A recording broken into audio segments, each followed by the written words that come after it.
I wanted to follow up on that question about Paul Krugman before we get back to Marx.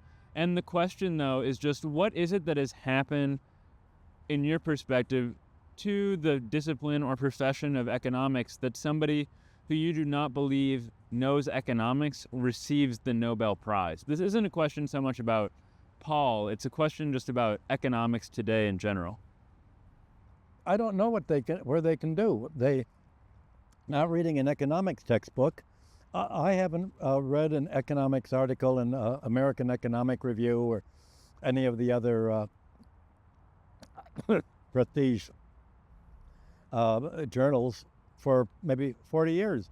I mean, I read it and it's just all mathematics, and it's just, what's the point? There's nothing. It's about what economists do, and all they make regression equations, meaning mathematical projections of trends, without asking what is the interaction between these trends and the rest of society. Will the trend continue? They just say, well, we have all sorts of mathematical curves. There's an exponential curve, there's a straight line curve, there's a 3-degree curve where it turns into an S curve. They just try to fit the trend and project it. And that's what they do. Or they do correlation analysis. That's what money's made on Wall Street. They correlate stock prices against relative to other bond prices or other prices, and they make derivative trades. It's all on somehow trading back and forth. It's not about how the economy works. If you see a lot of mathematics, it's really taking the current environment for granted. Where is it going? And a statistical analysis of probability will not work if the environment changes. Mathematically, it has to be an unchanging environment for the curve that you're projecting to make any sense. And that means that they don't want to talk about how is society changing, because if you do that, then the mathematical projection that you're making doesn't really work. Well, economy, you no longer talk about how the context may work than if you're the military, and what do we do if we lose?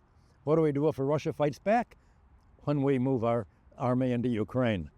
What do we do if China decides not to export to us if we raise the tariffs on it and say that it's our number one enemy? What do we do if other countries respond? That's not what it's all about. And so the people who do study the laws of motion, they study colonialism or imperialism. I have one show on the internet, Geopolitical Hour. We call it Geopolitics because that doesn't seem to be ideological at all. It's just geopolitics. That's one way of calling it. I don't know what else we can call it, but it means something where you have a big possibility of moving within a dynamic of change and the laws of motion. Economics doesn't describe the laws of motion. It's if nothing changes and the economy stays just the way it is, what's going to happen? Well, is that really forecasting? That's not futurism. And the sort of heyday of futurism in the 1970s, early 80s, there was a Futures Institute that hired me to project what happens if people live longer. How will that affect Social Security? How will that affect the economy? They don't do analyses. They don't get contracts like this anymore. It's how can we make sure that the economy stays exactly the same so there isn't any change? How can we prevent change from occurring? Not how can we look at the laws of motion. Now that I'm thinking about our background, I think I can answer the question of why can I speak clearly. Oh. Richard and I were on the outside of society looking in once we became Marxists. If you're looking at society from the outside, and ethnic minorities usually have that example, even though I'm not an ethnic minority. You're looking at from the outside, you can see the whole shape of the bottle.